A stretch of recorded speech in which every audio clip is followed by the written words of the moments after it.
Assalamualaikum warahmatullahi wabarakatuh. Tak kenal maka tak sayang, maka perkenalkan nama saya Nuraisa dengan NIM 1910304030 akan membahas mengenai ketentuan dalam hukum diplomatik dan konsuler. Yang akan dibahas oleh kita adalah yang pertama pengertian diplomatik dan konsuler, kedua sejarah hukum diplomatik, ketiga klasifikasi utusan diplomatik dan konsuler, keempat hak-hak utusan diplomatik, kelima akhir perutusan diplomatik dan konsuler. Pembahasan pertama mengenai pengertian. Adapun mengenai pengertian dari diplomatik dan konsuler belum banyak diungkapkan. Hal ini dikarenakan masih banyak sarjana hukum yang belum banyak membahas terkait diplomatik dan konsuler. Diplomatik atau diplomasi bisa diartikan sebagai politik luar negeri maupun perundingan. Diplomasi digunakan demi kelancaran komunikasi yang dilakukan antara berbagai pihak termasuk negosiasi antara wakil-wakil yang sudah diakui, di mana praktik-praktik semacam ini telah diakui sejak dahulu. Diplomasi berarti menggunakan segala kebijaksanaan dan kecendekiawan dalam melaksanakan dan memelihara perhubungan-perhubungan resmi antara pemerintah-pemerintah dan negara-negara yang merdeka. Pembahasan kedua mengenai sejarah hukum diplomatik.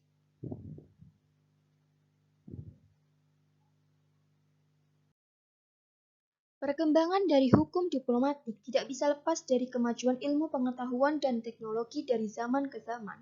Sebelum adanya PBB, hukum diplomatik belum berkembang dengan baik. Tetapi, sejak adanya Kongres Wina 1815, pada awal diadakannya Kongres Wina, pada pembahasan diplomatik belum sampai kepada prinsip-prinsip hukum diplomatik. Hal ini dikarenakan kongres tersebut hanya didasari oleh hukum kebiasaan internasional dan juga diambil dari praktek-praktek yang kemudian diberlakukan di kalangan negara-negara. Kongres Wina tersebut pada hakikatnya telah merupakan tonggak sejarah dalam sejarah diplomasi modern karena telah berhasil mengatur dan membuat prinsip-prinsip secara sistematik, termasuk praktik-praktik atau cara-cara umum di bidang diplomasi. Kongres Wina 1815 telah menetapkan tingkatan secara umum mengenai penggolongan kepala-kepala perwakilan diplomatik secara mutakhir. Selanjutnya, setelah PBB didirikan pada tahun 1945, 2 tahun kemudian telah dibentuk Komisi Hukum Internasional. Selama 30 tahun, komisi telah menangani 27 topik dan subtopik hukum internasional. 7 diantaranya adalah: pertama, pergaulan dan kekebalan diplomatik; kedua, pergaulan dan kekebalan konsuler; ketiga, misi-misi khusus; keempat, hubungan antara negara dengan organisasi internasional; kelima, masalah perlindungan dan tidak diganggu-gugatnya para pejabat diplomatik dan orang-orang lainnya yang berhak memperoleh perlindungan khusus menurut hukum internasional; keenam, status kurir diplomatik dan kantong diplomatik yang tidak diikutsertakan pada kurir diplomatik; ketujuh, hubungan antara negara dengan organisasi internasional. Lanjutan, Komisi Hukum Internasional bertujuan untuk tidak saja meningkatkan pengembangan kemajuan hukum internasional, tetapi juga kodifikasinya, termasuk di dalamnya hukum diplomatik. Pengembangan kemajuan hukum internasional diartikan sebagai persiapan rancangan konvensi mengenai masalah-masalah yang belum diatur oleh hukum internasional atau mengenai hukum yang belum cukup berkembang dalam praktek-praktek negara.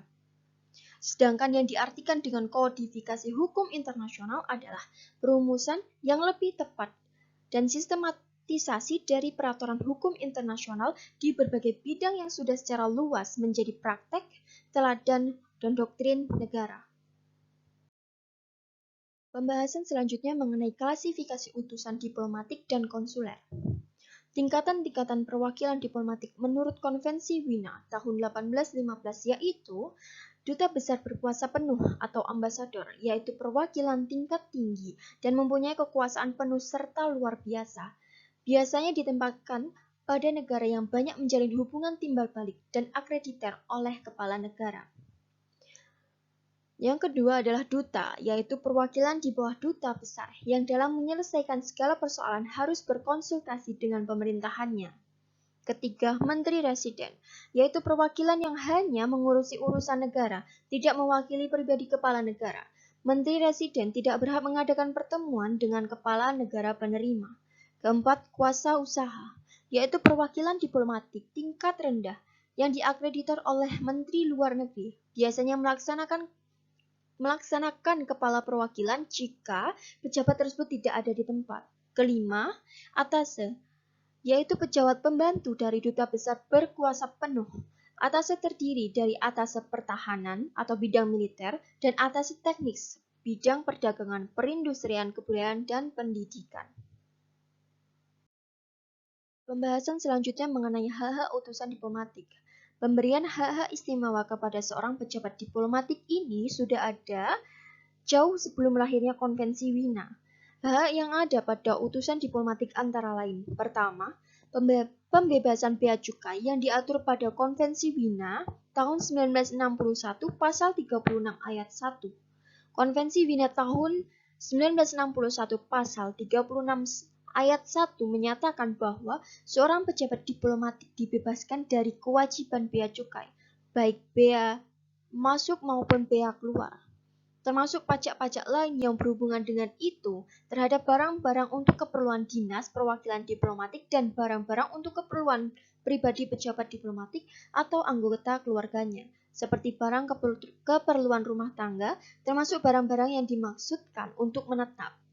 Ketentuan ini juga berlaku terhadap para pengikut dan pembantu-pembantu rumah tangga pejabat diplomatik yang bersangkutan. Yang dikecualikan dari ketentuan ini adalah biaya penyimpanan atau pajak-pajak berhubungan dengan pelayanan. Namun menurut pasal 28 ayat 2 Konvensi Wina tahun 1961, bagasi pribadi seorang pejabat diplomatik dapat diperiksa oleh petugas pabean jika terdapat alasan yang kuat untuk menduga bahwa di dalamnya terdapat barang-barang yang tidak termasuk dalam ketentuan yang dibebaskan. Selanjutnya, kedua, pembebasan dari kewajiban membayar pajak. Pembebasan dari kewajiban membayar pajak ini meliputi pajak-pajak langsung seperti pajak penghasilan, pajak atas barang pribadi bergerak, misalnya kendaraan, perabotan, bagasi, dan sebagainya. Sementara itu, untuk pajak tidak langsung, ketentuan ini tidak berlaku. Misalnya, pembelian barang-barang di toko-toko umum yang pajaknya sudah langsung dimasukkan ke dalamnya. Sedangkan untuk barang yang tidak bergerak, tersebut seperti tanah, dapat dibebaskan dari pajak sepanjang tanah tersebut adalah milik resmi perwakilan diplomatik. Pembahasan terakhir mengenai akhir perutusan diplomatik dan konsuler. Berakhirnya fungsi misi perwakilan diplomatik dikarenakan sudah habis masa jabatan atau ditarik oleh pemerintah negaranya karena tidak disenangi, atau juga negara penerima perang dengan negara pengirim.